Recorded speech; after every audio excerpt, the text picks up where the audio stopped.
Hey everybody, welcome to the breakdown with Matt Staffiero. Today I got the guy behind the glass and Mr. Gregory Doudna helping out, bringing up comments and helping me direct the flow of traffic today. We got a great show planned for you guys today as always, but real quick before we dive too far into the show, we want to shoot a big shout out to a team that we're partnered with in the Denver Rush. It's part of the X League. These gals are fantastic. You guys may not be able to see it the best, but we'll read off the information anyways. This is going to be a new Denver professional sports team out in the XFL. It's going to be a league that's going to be debuting. Hopefully, fingers crossed, everything with COVID continues to go well this spring. However, they're going to be having a tryout this weekend, actually tomorrow. Registration starts at 12 p.m. Tryouts start at 1 p.m. It's going to be at the Golden Goal Sports Complex out in Golden. So if I know they're looking for a quarterback, so if you know a gal who can sling the rock, let's get it going and let's bring some more championship football back to Denver, Colorado, as we know the Broncos are not there right now. Well, with that being said, let's dive into some breaking news. I mean, it was kind of broken a little while ago. There were some rumors floating around about it earlier this month. It's become official within the last hour that Steelers general manager Kevin Colbert will retire at the end of the NFL draft. So this will be his last year. A huge loss to the NFL community. A great mind stepping down.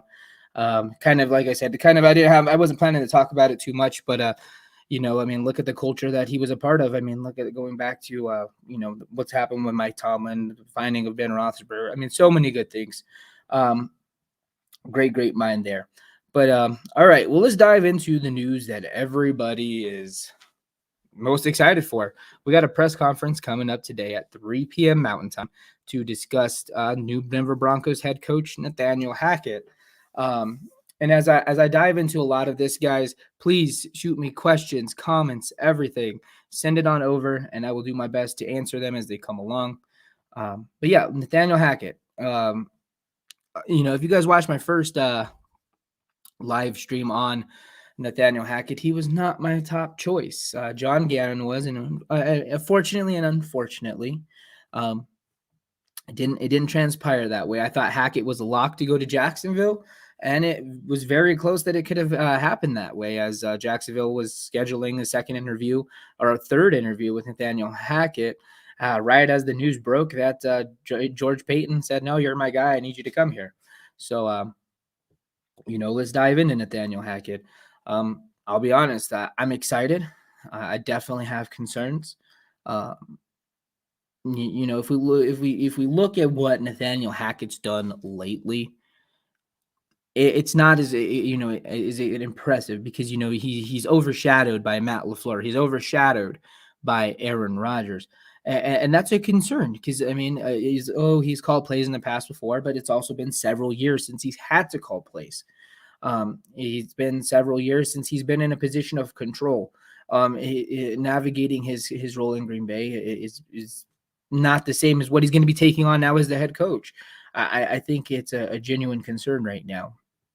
But I've done a ton of research on the guy, a ton of research. The one thing that I can say about Coach Hackett is that he is definitely a player's coach. His players love and respect him. I mean, if you've seen the barrage of tweets that came out yesterday congratulating him from the backup quarterback, the third string quarterback, all the way to big name stars, even defensive players. This guy's definitely made an impact in Green Bay. He made an impact in Jacksonville. That's kind of where I want to really shift my focus when it comes to trying to justify what kind of coach Nathaniel Hackett is. We go back and we look at that 2017 Jacksonville Jaguars, and it's an impressive feat that he was able to accomplish with them. I mean, let's be honest, Blake Bortles. Who would have ever thought Blake Bortles would have led a team to the AFC Championship? I mean, granted, let's be real. Their defense was a huge factor in that. One of the biggest factors. It was the biggest factor to why they got there.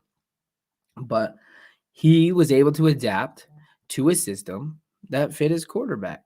He went to an RPO system. He took the pressure off of Blake Bortles having to be incredibly accurate all the time. He took the stress of the game off the quarterback having to win it with his arm. He was able to diversify a playbook to fit what they had. Leonard Fournette had probably one of his best years. I think it was the best year of his career under Nathaniel Hackett, leading the league in rushing. So, let's kind of look at what we have in Denver. Unfortunately, we don't have even a Blake Bortles right now. We have a Drew Lock under contract, and we have a Brett Rippon, who's believe he's going to be an ERFA, but essentially will probably be coming back. So that's going to be the first big step is who does he identify to come in and play his system? And of course, the world's on fire. Aaron Rodgers is coming to the Broncos, Greg. It's happening. It's going to happen tonight. It's happening tomorrow. It's just going to happen. That's what the world is on fire preaching. Everyone's hoping for it. If it's not Rodgers, it's Russell Wilson. If it's not Russell Wilson, it's Kirk Cousins. If it's not Kirk Cousins, it's Jimmy Garoppolo. But let's be real. Let's look at what we have right now. What we have right now is Drew Lock. And there's a comment up here coming up from my good friend here, David Slater. He's saying that Blake Bortles is better than Lock or Bridgewater. No, I'm not saying that Blake Bortles is better than Lock or Bridgewater, but what I'm saying is Bortles is a better fit for what they were doing in Jacksonville with that RPO type of style than what Lock or Bridgewater would be.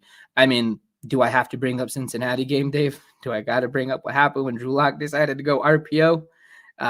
Big old, I'm going to draw a blank on his name. Big old DL, man. Just straight up stripped it, man. So yeah, if we're looking at just in a natural quarterback prospect, let's go back to it. Blake Bortles was the 5th pick in the draft. So, you probably would say day one, he would have been a better prospect, but I think, we've seen how Blake Bortles fizzled out. Who knows? What if Blake Bortles went to a different team? Would this be a different conversation? But we can't live in the past, as I've come to realize, of no matter how much I want Josh Allen, that's never going to happen.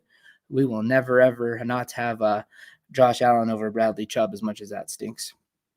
But, Dave Glassman here brings up a good point. Going to the Cincinnati game, he should have handed the ball to Javonte. Another mental error. Dave's hit it on the nail here. Unfortunately, that's one thing when we talk Drew Lock, mental errors come up time and time again. I will say, however, towards the end of this season, we've seen a more conservative Drew Lock. We've seen him protect the ball. And, a lot of us Bronco fans want to dive into that as being significant improvement. Well, yeah, it's improvement. But at the same time, it's kind of a catch-22 because what we've seen when Drew went conservative, we've seen what we've seen from Teddy Bridgewater. 200 yards, no touchdowns, no real offensive production. And in the NFL of today, that's unacceptable. So while we've seen him make growth with making better reads, making some better throws, unfortunately, it just didn't have the production we had hoped it would, which leaves us with the big question. We still have a giant hole at quarterback. And segue into this quarterback situation. This is why I think Nathaniel Hackett was the right hire. Because you look at Blake Bortles, you look at EJ Manuel, and you look at Aaron Rodgers. Three quarterbacks Nathaniel Hackett has had experience with. Three quarterbacks who've been kind of known to kind of have an egotistical attitude. Not the greatest attitude, not the greatest team guy. So what that shows me is that this guy has the patience and the ability to work with these difficult quarterbacks. Is it always going to translate to success? But what I've seen is he's willing to bend to fit their abilities. He's willing to handle their ego, and then it's still, and at least in Aaron Rodgers, they put up fantastic numbers. In Blake Bortles State in 2017, pretty great numbers. So his ability to be flexible is, I think, a definitely thing that George Payton recognized. He's able to command the room and be flexible around what he has. So now the question comes: it's going to be what fills up every media outlet for the next until something happens, until Aaron Rodgers comes out in the middle of February and says, "I'm staying in Green Bay, I'm retiring, or I want to be traded." We're going to be talking Aaron Rodgers. Everyone's going to be talking Aaron Rodgers. In the comments, let me know: is Aaron Rodgers the quarterback you want for the Denver Broncos? Yes or no? I did a poll on this a couple weeks ago in our group page for Rocky Mountain Sports Network. And it was a resounding no. Most people do not want Aaron Rodgers, and I respect that. I'm one of the few. I'm one of the many, and what I thought would be a way larger number in favor of Aaron Rodgers. With Aaron, who's third overall. Thanks for correcting me. Look at that, Greg. Thanks. That's why we got you. That's why we got you. I thought Broncos country, at least in our group, would be so much in favor of Aaron Rodgers. And I can see the route to why it would be important. I can see the route to why you would like it and what it does. Does it make Denver a Super Bowl contender?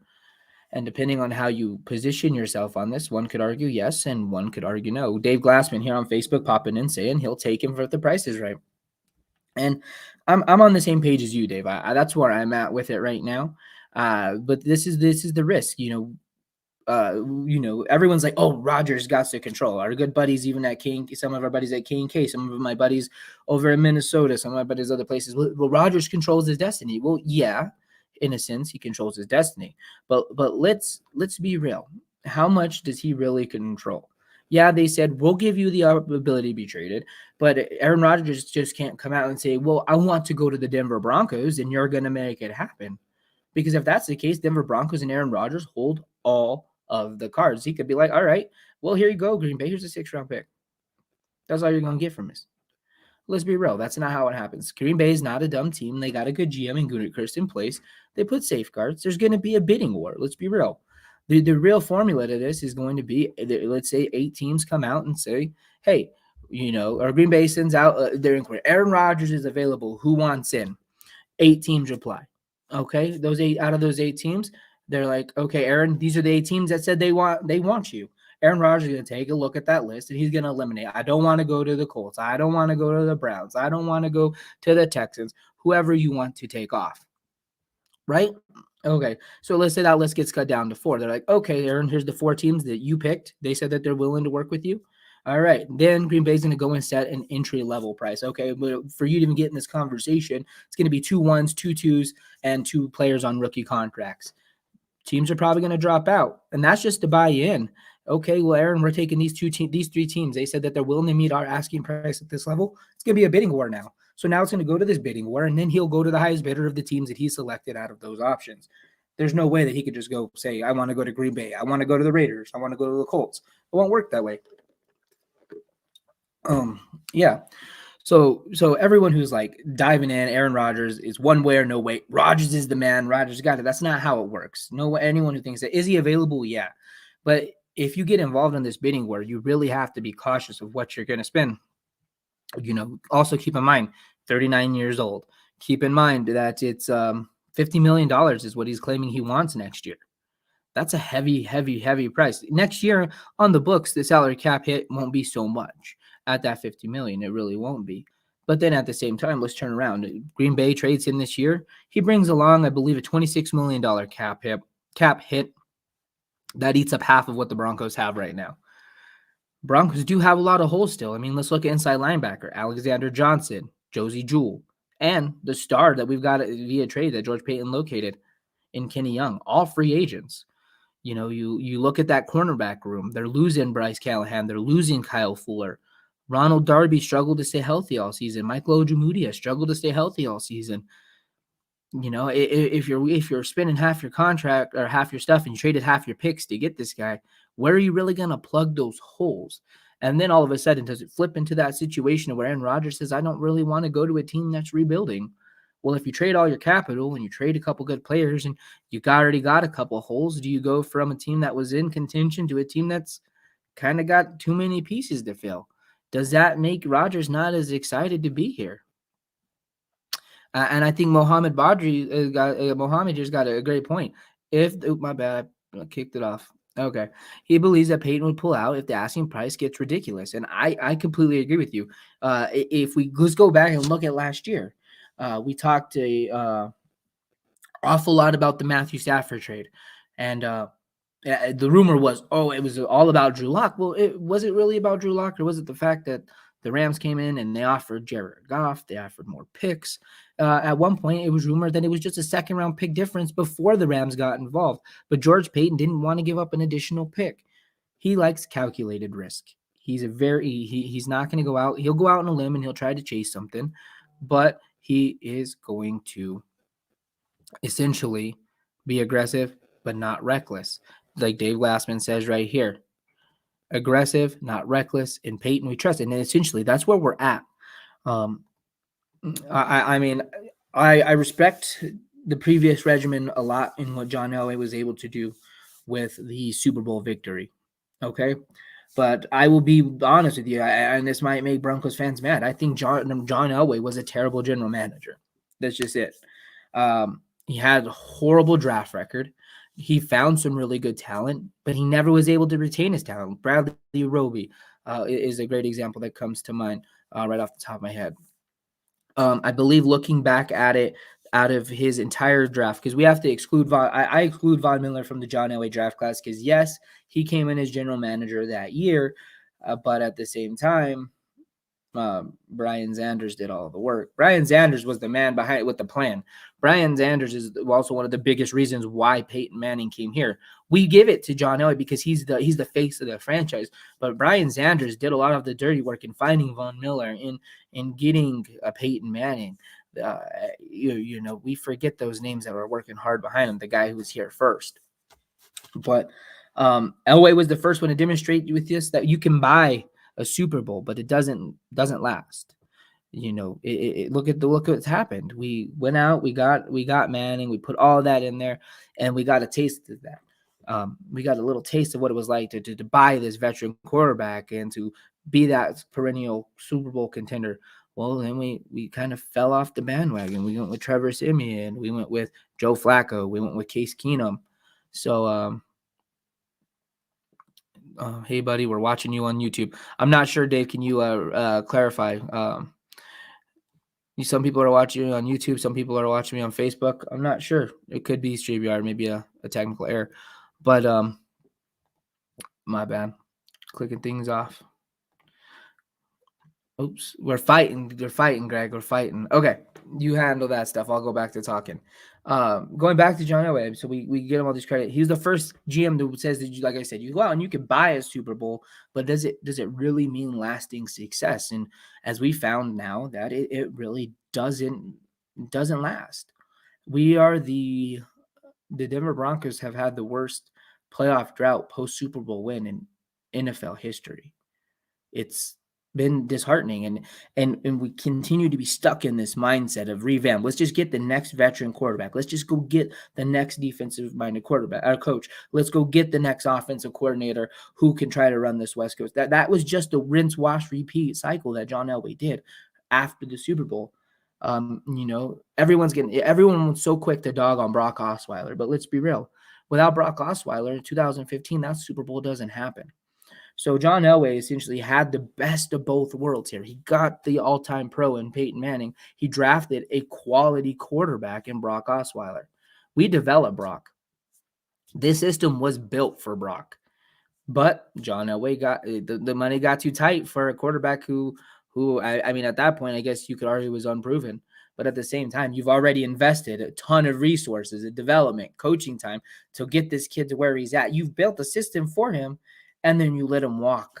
And that was a huge mistake. Had Brock Osweiler been here and stayed in that system, would we be talking about the Broncos today? I don't think we would. Brock Osweiler was 5-2 in that system. He beat significant quality teams. Brock Osweiler could have made this team a significantly different team had we kept our pieces in place. But we didn't. So that it just goes on. That it seems like Elway was always stuck in this. I got to get in this revamp. Development traits kind of fell through for John, and I think that was one of the biggest reasons why we're in the situation we're in. And then he panicked and he took Paxton Lynch, who was plummeting down draft boards because the kid's dedication to football was a huge concern. The kid's, outside of everything but his natural physical abilities was in question. But we took a huge swing, and I mean, the kid better play Madden than play football. Let's be real, that's what it was. Then we let's go back, continue on this development track. Let's go to Drew Lock. Let's not be afraid to call it what it is. When it came to Drew Lock, yes, Drew Lock, people think just because we drafted him kind of early, he's got to come and be a star. But no, he wasn't. Drew Lock was a raw prospect who's went through so many coaching changes already. Essentially, often, two philosophies at Missouri, two different, results. One where he broke SEC passing record, one where he came back and it wasn't as great. Drew Lock was a very raw talent coming out of college. He needed to be groomed. He needed to be developed. And we rushed him out on the field. And everyone, everyone's like, oh, well, Gangs did this for, Scangarello was a cruddy offensive coordinator. Scangarello didn't get fired because of the way he worked with Drew Lock. Scangarello was just a really bad offensive coordinator. But then you bring in Pat Shurmur, the quarterback killer, and let's be real, there was no real development. Drew Lock learned on the fly. Drew Lock was thrown to the wolves, and that's what happened. This is where we are at. This is where we're at because we never wanted to invest in the development traits under John Elway. John Elway was quick. He said it himself. Even his buddy Vance Joseph said it. Vance Joseph wasn't his buddy. Vance Joseph kind of got the short end of the stick here too. But it was revamp. We're revamping. We're not rebuilding. We're revamping. Well, when you kind of just continue to just replace with an aging quarterback every couple of years, a quarterback who's kind of unproven, look what it gets you. Had the Denver Broncos, go back to the Case Keenum signing, John Elway pulled out because he got just a little bit too rich. What would this team What would this team look like? Even with Vance Joseph, and what if we had Kirk Cousins as our quarterback compared to Case Keenum that year? What does it look like? There was a reason Minnesota didn't want him back because they knew it was a limited success. They went out and they got Kirk Cousins. And we gave this guy, a $36 million contract? Half of it, I can't remember how much was guaranteed off the top of my head. But what would this team look like if they went out and got Kirk Cousins? Would we be in a 6-year playoff drought? No, probably wouldn't. But it just seems like whenever it came to the quarterback position, it was like, okay, I'll take whatever's left. I'll take the skim of things. But Dave, I didn't get a chance to read your comment. Let me bring it back up real quick. Dave comes in and says, my heart won't be broken if Drew gets the last year of his contract to put up or shut up. And you know what? I don't think many of us would, Dave. I don't have faith in Drew Lock here in Denver. And that's unfortunate. I think if Drew Lock wants to save his career, I would be asking for a trade. This franchise has not done favors for Drew Lock. Drew Lock has not done favors for Drew Lock. Drew Lock is still a very raw prospect who I think would benefit from going to a place like Atlanta where he could sit behind a Matt Ryan. Going to Pittsburgh would have been an ideal scenario for him had, let's say, the Aaron Rodgers trade went through last year. These would be great places for him to go. I think he needs to go and learn a system. All the Broncos should have lose their ish. There's $25 million guaranteed for Keenum out of like a $36 million contract. It just is crazy. Yeah, it's insane. Thanks, Dave. Thanks, Greg, for coming in and popping that in there. But it just seemed like with quarterback, it was always, let's just take the veteran. Let's take the cheap veteran out. Let's just keep plugging and playing. Let's keep plugging and playing. What did we trade Flacco for? 5th or 6th? Let's be real. We've never really addressed it. And even with the quarterbacks we brought in, did we ever try to do development trade with John Elway? We didn't. Quarterback has been the most neglected position we've had. I can break down every single draft for you. Like I said, I think there's only 4 now. There's 4 players John Elway drafted that secured a second contract with the Broncos, I believe. And that is Derek Wolfe, Danny Trevathan, Justin Simmons, and Garrett Bowles, maybe Orlando Franklin. So 5 players. And no, Matt Paradis was one too. But out of first-round picks, the only first-round picks was Garrett Bowles. And you can count Derek Wolfe. But Bradley Roby didn't. We missed on Shane Ray. We missed on so many other picks that just didn't stick around. The draft record is rough because these guys went out and they played well other places. Bradley Roby went out and played well for Houston. Heck, he played well for New Orleans last year. Shane Ray was just a huge swing and a miss. Let's be real. Bradley Chubb has been a swing and a miss. I'm just calling it what it is. Injuries have derailed his career. But at the same time, when he's been on the field, has he really been the big of an impact as you'd hope he'd been? I mean, we've seen Draymond Jones, a third-round pick out of Ohio State, come in and do just as well in recent years. Outside of Bradley Chubb's rookie season, what has he done? Not much. When he was called upon, when Vaughn was out that whole year, he was pretty much swallowed alive. You couldn't handle a double team. He absorbed it fine, and he took up and was a distraction, but the pressure wasn't there. The sacks weren't there. He just wasn't. This is going to be his last chance to prove it. They're bringing him in on the 5th-year option. I believe it's a little over 12.5, fully guaranteed contract. It's going to be interesting. But the jury is out on Fant. I'm conflicted when it comes to Noah Fant because I know Noah Fant has the talent to be good, but let's be real. We've got Teddy Bridgewater and Drew Lock throwing to him in a Pat Shurmur offense. I mean, I probably could get a similar production in a Pat Shurmur offense to Noah Fant with me chucking the rock.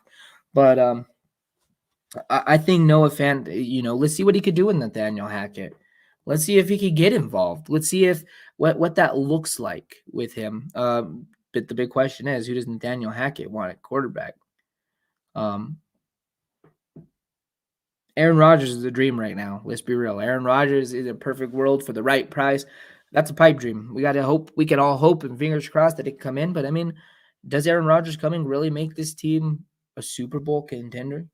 Given what you're giving up, the holes you got, the depth, I would say no. I would say maybe, but I mean, then also let's look at what he's done in recent history. I mean, I hate to bring up the playoff record, but he hasn't won a Super Bowl in how many years, and he's had a significantly better team for most of those years than what the Broncos have had in recent history, or recent memory. I mean, he's 0-4 in the last NFC championships he's been in. He's 0-4 to the San Francisco 49ers.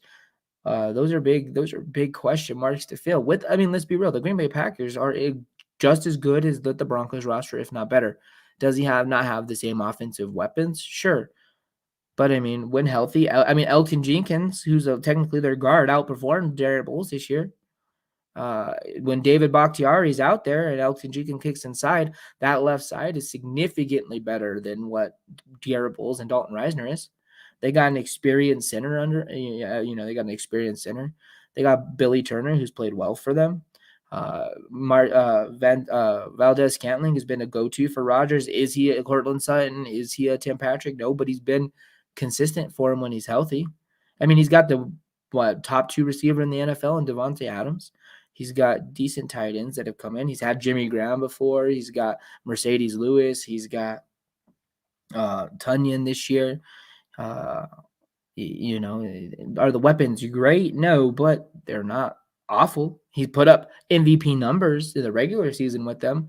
So why do we turn the blind eye then when he gets to playoffs? Oh, he has no talent around it, but yet he's MVP for 2 seasons with these same players. I think that's kind of a bullish argument to say that he doesn't have the talent. This was the best defense Green Bay's had in years. They went out and they found great pieces during free agency last year. They got Campbell that came out of nowhere to lead their inside linebacker. They got Kenny Clark. Kenny Clark is one of the best defensive linemen in the NFL. Jair Alexander probably. It's hard because I don't like to give the Packers too much credit. My brother's a Packers fan. This is hurting me, but Jair is probably a top 2, top 3 corner in the NFL when he's healthy. This team has talent. Anyone who says, oh, they're just a bunch of bottom of the barrels, That's horse. That's horse manure. Keeping it censored this week, Glade Glassman, for YouTube, so they don't get me in trouble. Just kidding. But it's a bunch of dookie butter is what that is. But then looking at Aaron Rodgers, like we said, that playoff record, it's been rough. I mean, does it guarantee him coming over really make this team that much better? Like, yes, it makes it better. It answers the quarterback, but does it make them instant Super Bowl contenders? Rex Ryan came out and said that Aaron Rodgers is the third best quarterback in the AFC West if he ends up in Denver. And I mean, if we look at it, coming in, he's going to be coming into it's going to be a similar system, sure, but he's going to be coming into a new environment, playing in Denver, playing in altitude. A half your season's a whole different ball game. The weather's different here; it's not as cold. That could be a benefit, but he has no connection with these players. He has no chemistry with these players. And, to just come in and say Aaron Rodgers gets you to the Super Bowl. Aaron Rodgers is the best quarterback in the AFC West. No, there's probably going to be a regression. Let's be real. People are human, and he's been a great asset in Green Bay because he's been there his entire career. There's no guarantee it just comes over and it's like instant success. As much as I love Cortland Sutton, Tim Patrick, and Jerry Jeudy, this isn't the same as when we had Demaryius Thomas, Eric Decker, and Julius Thomas. This isn't the same. As much as we love Javonte Williams, I mean, Noshawn was a great running back too for us. That was just a great thing for him. He's going to be coming in with a lot of youth. And, he's said it in many press conferences that he wants veterans. I mean, if you heard his entire spiel, they got rid of Corey Lindsey, they got rid of Randall Cobb, they got rid of blah, blah, blah, blah, blah, all these freaking geezers, man, in terms of football world. He wants those here. We don't have that here. Denver Broncos average age, their roster is 25 years old. 25. We're the kids. We're the new kids on the block. We're one of the youngest teams in the NFL right now. There's no guarantees to come in and be able to build on this chemistry with him. There's not. We don't know what dynamic that's going to bring. I kind of turned this into an Aaron Rodgers show for a second, but the other thing, 39 years old, 1 year on his contract, takes up half the salary cap. What's the commitment really look like past here? What's your realistic window? Well, if you had to trade 4 to 5 high value picks and it takes you through 2023 or 2024, and he's done in 2023. Say he does 2 full seasons, and he's like, you know what, guys, I don't got it in me anymore. My body can't handle it. I mean, let's be honest. He's been hurt. He's been nagging injuries nonstop for the last 2 seasons. Hasn't hurt his production, of course, but what if he just calls it quits? The next thing you know, you just wasted 2 years of additional capital and you don't got a quarterback anymore. There is so many issues. And Dave, yeah, there definitely would be a restructure. There would have to be some form of extension put in place, but I'm saying you extend him for 4 years and you've given him a fully guaranteed contract and you traded him for, let's say, 4 first-round picks that carries you so 22, 23, 24, and 25. And he decides to call it quits in 2 years, you're going to be out 2 years on draft capital and you're going to be out on money because even though he retires, you've already paid him on a fully guaranteed contract. You've already given him most of the money. And I mean, just because he signs a 4 to 5 year deal doesn't mean he's going to play for 4 to 5 years. Do we really think that he's going to get to 44, 45? I mean, I don't know. This isn't, Tom Brady. I mean, Tom Brady is a one of a kind. Tom Brady also makes sure that he takes pay cuts every single year to find the best offensive linemen, to get the best offensive weapons, to get those things. Aaron Rodgers hasn't been able to show us he's willing to do that. Aaron Rodgers, as much as I hate to say this, is a me-first quarterback. He wants that money for him. I mean, unless he shows us otherwise, but when he was demanding $50 million last year, didn't really feel like he's like, okay, well, I need the best talent around me. It's kind of a walking contradiction because he wants to keep veterans, but then at the same time, he wants to be the highest paid quarterback. So he wants Mahomes money. But Mahomes also is 26 years old-ish, 27. I gotta get me that number. But he might even be a little bit younger. He might be 25. I can't remember. But yeah, I mean, what is it? What did Mahomes sign? A 10-year contract? Come on now. Aaron, I get that you're a great quarterback, man, but based off your playoff record, based off what's happened lately, I don't know if you need 50 million. I mean, I get you're a great MVP. You're the MVP quarterback. I'll give you that. But it's a different atmosphere. You see, he's 26. I was right the first time. I just got to go with it. This isn't this is the AFC West. This is where the best come to play, man. We're one of the toughest divisions in the NFL, if not the toughest division in the NFL.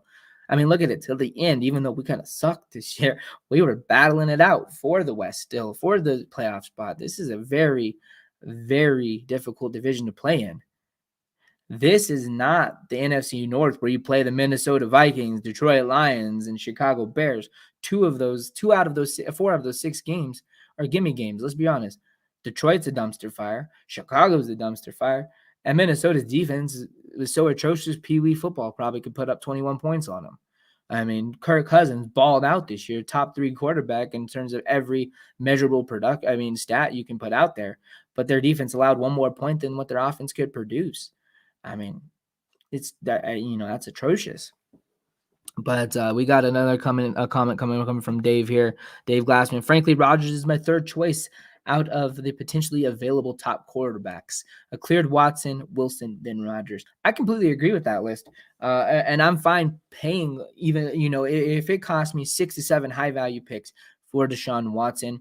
Granted, there's going to have to be some contingencies that if something legal trouble happens, those picks are then void and then forfeited back to Denver, something like that. We'd have to get into the legal side of things to really determine what that would look like. But I'm fine paying with all that capital for a quarterback like Deshaun Watson. Deshaun Watson gives you a window of 10 to 12 years. He's 25, 26, like Mahomes is. That kid opens up your future. As long as he can stay out of trouble, he would hands down be the top choice for me as well. And then Russell Wilson, I'm not as high on Russell Wilson. I would say probably Kirk Cousins or Jimmy Garoppolo come before them. You look at Russell Wilson, the finger is an issue. That tendon exploded. He wasn't the same quarterback after he came back. And same thing. What's the capital going to cost to obtain him? Because, he gives you a little bit larger of a window. He's not on an expiring contract either. He's got 2 years left on his deal. There's some control there still. So I don't know. I'm a little worried on Wilson. I'm not as hot as most people are on him right now. But if I'm George Payton, I'm blocking out that Aaron Rodgers noise. I'm going to be targeting probably Jimmy Garoppolo or Kirk Cousins. And I get that. Oh, that's going to keep you average. That's going to keep you average. It's not going to win. But if you continue to invest in this team and continue to do that, build that defense, Kirk Cousins can put up enough points to beat Kansas City. Kansas City, let's be real. Vic Fangio's defense held Kansas City to 13 points? Their offense to 13 points, I think, the first game. And for the most part, had them contained in week 17. I know that, I think it was 16 points. And then they got the pick 6 in the game because, Teddy Two Gloves. But, let's be real. The price to obtain him isn't going to cost as much if you can work out his contract and Kirk Cousins, add a couple years, break up that last year. Because right now his cap hit's ridiculous. It's $35 million. So that's more than what Aaron Rodgers is. But if you could find a way to break that up or pay a little extra, to obtain a Kirk Cousins, because let's be real, Vikings are going into a rebuild. They just got a new GM. They're working on finding their new head coach. They're negative 12 and they're in the red in terms of cap space right now. They need to free up room. Kirk Cousins frees up room for them. Ton of room. Just it makes more sense to me to go that route because you're not going to be wasting as much capital. You're getting a quarterback who's younger and also been able to provide top 3 numbers. Would this be real this offseason? This season, his legitimate target, the only healthy target Kirk Cousins had all season was Justin Jefferson. And, we got a guy who's in the same class who was drafted before him, and we've seen him be incredibly talented in Jerry Jeudy. But we haven't had a quarterback who can utilize him correctly. We haven't had a quarterback who can utilize Courtland Sutton correctly, consistently. This is, there's a ton of weapons here. Then, I just think it's a smarter move to preserve one of these tier B quarterbacks because it's not going to cost you as much capital. If you can break up the contract and you can lower his cap hit, you're able to still keep those pieces. Kenny Young doesn't become a long shot anymore. if you really think that you look at this draft class, you look at what's out there in free agency, and Bryce Callahan's a top target, you can retain Bryce Callahan still. You're going to be able to continue to build this roster and keep the good, keep it strong. I think if you take a step back and go with that tier two quarterback. But it's all what ifs and whatnots right now. For me, like if I broke it down, my top 3 options right now, Kirk Cousins is probably number 1. Jimmy Garoppolo is probably number 2, and Kenny Pickett's number 3. Aaron Rodgers isn't even on my top of the list right now. I mean, I'd be excited if he comes here, but I'm tired of the short windows, guys. Like I preached at the end of my last one, I was like, Broncos country ask for patience because we've been here. We've gone this route of let's just get the next aging quarterback. Let's just get the next aging quarterback. And the Bronco fans that sit here and say, oh, like Mike Evans. I'm calling Mike Evans out because his tweet drove me nuts the other day. Mike, you said that if you could go through Manning all over again and do it with the 6 years of drought, sure, that's great. But this wouldn't be the same situation. This could be a longer drought than that. We're wasting tons of money. We're wasting tons of capital for who knows what, a 2-year window, a 3-year window, maximum maybe a 4. But and there's no guarantee of it. I do not want another drought. Any Bronco fan that says, let's go do this, let's go get 1 championship and let's go on a 6-year drought. Why? Why would we want to do that? Is 1 championship enough to give you your winning high, and then let's just come crashing down to the reality of suck that we've been in? I mean, I'm tired of living in the suck. I mean, we talked about it last time. The Bowman way was walking, demanding and commanding excellence. We're not there. Let's be real. We're not there. But Dave Glassman comes in here. He says, "I'd rather have Locke than Jimmy G." I don't understand the hate for Jimmy G, Greg. I don't. This kid comes in. He's the biggest knack on him is he can't stay healthy. But I mean, he's come in. I mean, he's done well grooming with Trey Lance. He's been willing to groom a rookie quarterback. He's had him in the playoffs how many times? I mean, he went to a Super Bowl. I mean, he might go to a Super Bowl after this weekend. Like, this guy's done everything. I mean, he's been to multiple Super Bowls because he was with New England, but I mean, he wasn't a part of that. But I mean, let's be real. I mean, if San Francisco comes out and win it, and Jimmy G throws for 300 yards, 2 touchdowns against whomever, and they beat the Kansas City Chiefs or the Bengals, I mean, we're going to be talking a whole nother story about Jimmy G. I mean, this kid's always kept them relevant. Health is definitely the main concern for me, for him as well. But Dave and I were on a little while ago talking about the quarterback class and why this quarterback class is being flacked on. And well, we came to the conclusion that there's not an SEC quarterback. There's not an Oklahoma. There's not a Texas. There's not a USC. There's not Oregon. There's none of these big power schools leading the charge. But then we looked at it like, let's look at Oklahoma's quarterbacks. Baker Mayfield struggling. Kyler Murray started off great this year, then came crashing down to reality. The entire Cardinals offense did. I mean, who else was there? Who was the other Oklahoma quarterback I'm drawing a blank on?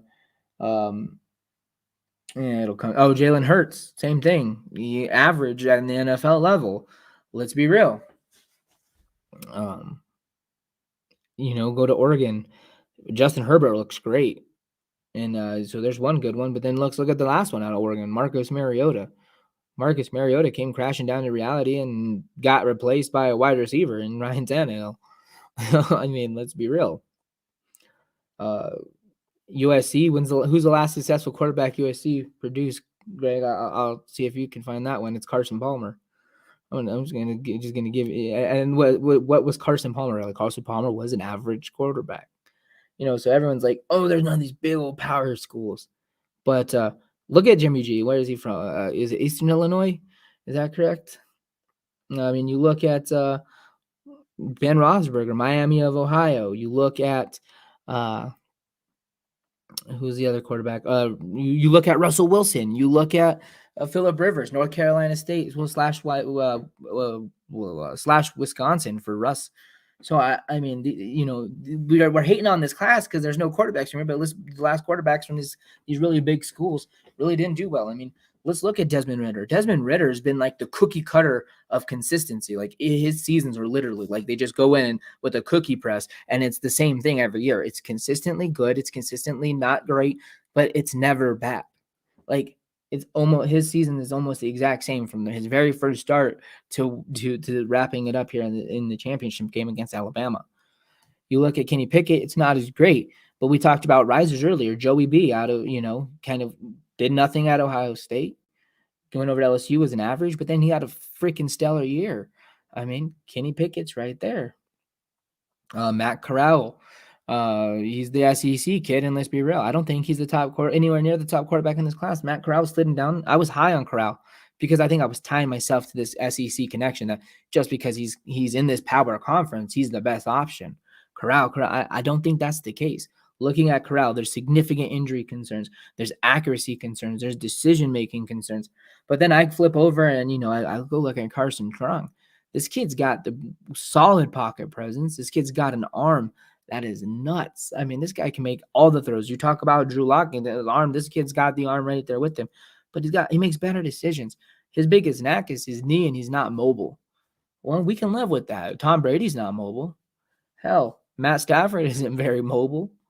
I mean, there's these options of these quarterbacks. I think they're just getting a bad rap because there's no big name out there. There's no big school out there. But Malik Willis, he's getting slack. There's a guy I know who's slacking on him because he couldn't do well at Auburn. Well, Cam Newton didn't do well at Florida. And look at the transfer portal now. How many quarterbacks are going to these other schools because it's just not a good fit? Just because they didn't thrive at Auburn doesn't mean that they're a bad quarterback. Blubberty was the best option for him, and I mean, the dude's been killing it. Malik Willis is also a really interesting option for the Broncos if Hackett decides to go in this RPL option. Running quarterbacks are a huge thing. Huge thing. I mean, look at Lamar Jackson, Jalen Hurts, Dak Prescott. Hell, even Baker runs around. There is these options. So don't Broncos country, don't get bent out of shape if you hear that Aaron Rodgers is not the Broncos quarterback next year. There's options. And I kind of hope they go this rookie route. I'm interested to see what these cats can do because the guys, I mean, if we had an opportunity to draft freaking Kenny Pickett and he goes out there and he balls and gets, whatever team he goes to the play, like let's say, I keep having this scenario in my head where Denver trade, we don't go and get one of these veterans, and we still have our first round pick and we trade back with Pittsburgh. And they, 9 for 20 and some additional capital. They go get Kenny Pickett, and next thing you know, they're in the playoffs again. You know how pissed I'll be? I'll be devastated. But that's my nightmare right now. It's my dream scenario and my nightmare. But anyways, let's shift off the quarterbacks. Let's go back to Nathaniel Hackett. This guy's coming in, first offensive head coach we've had since Gary Kubiak. He's coming in with a newfound, mentality. He looks a little older than he is, I'll be honest. Everyone's like, he's only 42. This guy's young. We went with the youth movement. This is a youth move. So he wears those years of experience that he's got. He started in the NFL very young. This guy, he's got all the checks, the boxes. I encourage you guys to go to the search bar on Twitter. And there's a ton of videos on there of how he's coaching, and he talks about a play action pass and how you should do it to a bunch of young kids, some quarterback prospects. I believe there might be high school, and you can tell the intensity that he coaches with. You can tell that his knowledge is there. Now let's see if it translates with him as being a head coach. We'll dive into his coordinators a little bit. There's some rumors he's going to be pursuing Adam Stinovich, O-line coach / running game coordinator for the Packers. Dave and I touched on this earlier. They're going to have to request the interview because it's not going to be essentially just a promotion like it would be, because he will not be calling plays. Nathaniel Hackett, it's already been told that he is calling plays, so he will handle those duties. So they will have to request an interview because this is not an indirect promotion. It's a promotion in title, but not in responsibility in a sense. And then the other one is defensive coordinator Evero. He's the defensive backs coach over in Los Angeles for the Rams. Evero is, I was like, who the hell is this guy? I had no idea who he was. But then I started diving into his career last night, and I'm like, dang, this guy's been around for a minute. This guy is Nathaniel Hackett's best friend. These guys were teammates and coaches together at UC Davis 100 years ago. Um, the kind of exciting thing about it is he sat behind Vic Fangio in San Francisco. He learned Fangio's system with Vic. Well, he goes to LA, and guess who he gets to work with? Wade freaking Phillips, who's a similar system to Vic's. They got a very similar system.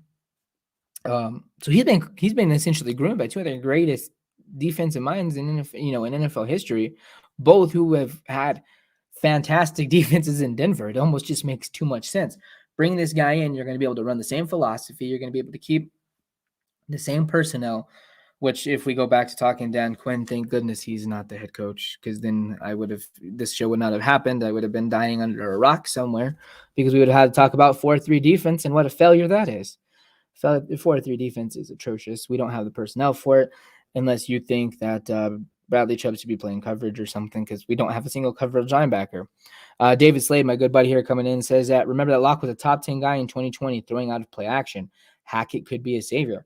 Absolutely. Anything is possible right now. So I definitely think Drew Lock is still an option on the table. Just I don't know where it ranks. We won't know. What's going to be interesting today is Hackett's going to go into this press conference, and everyone's going to want to talk quarterback. What's your plan with quarterback? What about Aaron Rodgers? What about this? Well, you can't even talk about it, because if he talks about it, it's tampering. Next thing you know, we don't have the first round pick to trade for Aaron Rodgers. So if you're tuning in to a press conference today at 3:00 to hear about Aaron Rodgers, it's not going to happen. He's going to decline every comment on it. You can't talk about it. But I don't know where Drew Lock ranks on the terms of options. I think there is a place on him for this team. But if I'm Drew, though, unless they've already given me some form of confidence that they believe in me, which, let's be real, I don't think Drew Lock ever got the true confidence that anyone believed in him here. Aside from us as fans, not me, of course, because I'm a Lock vlogger, but he's had many other of my constituents and friends and family who've shown their undying support for Drew. But unless I get that support from George or Nathaniel Hackett sits down with me and says, Drew, I like what you got. Let's see what you can bring to the table, baby. I don't know why Drew would want to be here. If I'm Drew, I'm like, all right, well, if I'm Drew, I'm already panicking. I'm like, oh shit, this is it. Oh, damn. Well, there goes my YouTube censor. They're gonna go with Aaron Rodgers. I'm gonna be having panic attack. Get the volume ready, But unless I get some vote of confidence, I don't know why I would want to be here. Dave chiming in with the smiley face. I was so close, Dave. I almost made it the full length here. I'm already 15 minutes over almost. But anyways, we've talked quarterback, we talk Hackett, we talk coordinators. I'm excited if Evero is this defensive coordinator. I am stoked for it. I think it's one of the best options out there. I think he's one of the unknowns. My fear is, what if he comes as a great season? Is he going to get plucked right away? Is this going to be a Brandon Staley move because he came in and he kicks him behind with the Broncos defense? That's a concern. But we'll continue to dive Hackett. We'll talk Hackett more. We're going to talk a ton of Aaron Rodgers until that happens. It's for the first time in a while, this has been some new hope here in Broncos country. I don't know how long it's going to last. We don't know what this Hackett era is going to bring. I'm still bummed that it was not John Gannon. I'm still bummed that it was not Brian Callahan. But it's going to be interesting. I guess the last thing I'm going to be doing that I'll kind of go over here is Hackett was told that he's going to get full control of who his coaches are. And I guess this is my plea to Hackett. Hackett, you got some great coaches on this staff. I know you'll never see this, but you got Mike Munchak, dude's a Hall of Famer. He's revitalized this Broncos offensive line. Does it still need work? Absolutely. But that's a coach you got to keep around.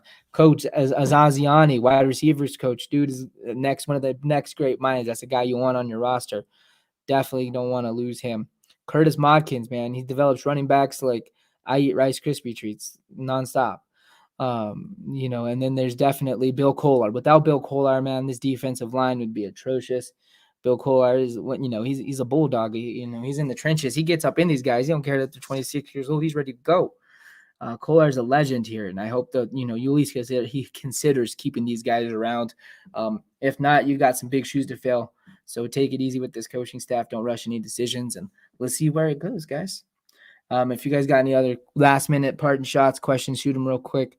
But I just want to thank everybody for joining me tonight, this afternoon. I always say tonight, I don't know why, but thanks for joining me this afternoon.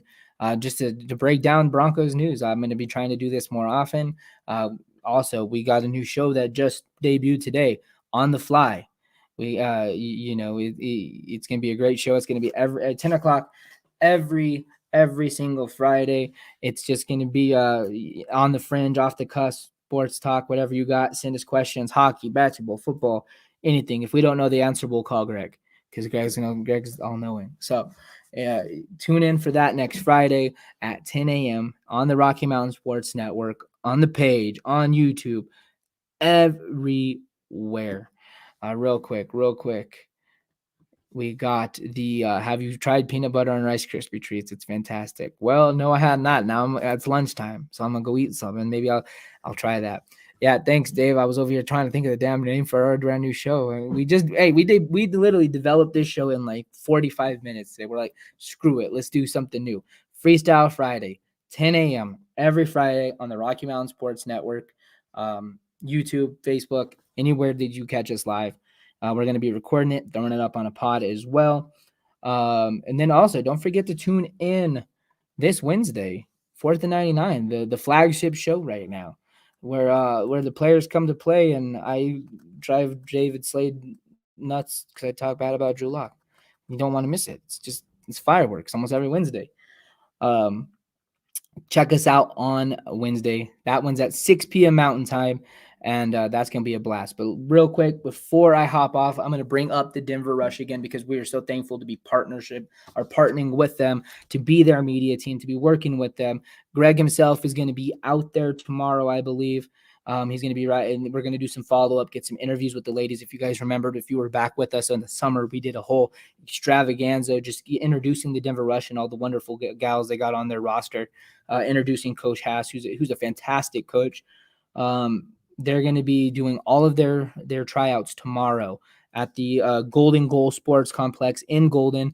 If you know a lady who can throw the football, who wants to hit and get rough and tough and bring some championship football back to Denver, please send them out there, send them the information, reach out to me, reach out to Coach Haas. We will phenomenal program. This, like I said, this is the next big thing. This is the next Pro Sports X League's got 8 teams. Denver Rush right here in your backyard. Check them out. They'll be out there tomorrow. Greg will have that article up here in the next couple weeks.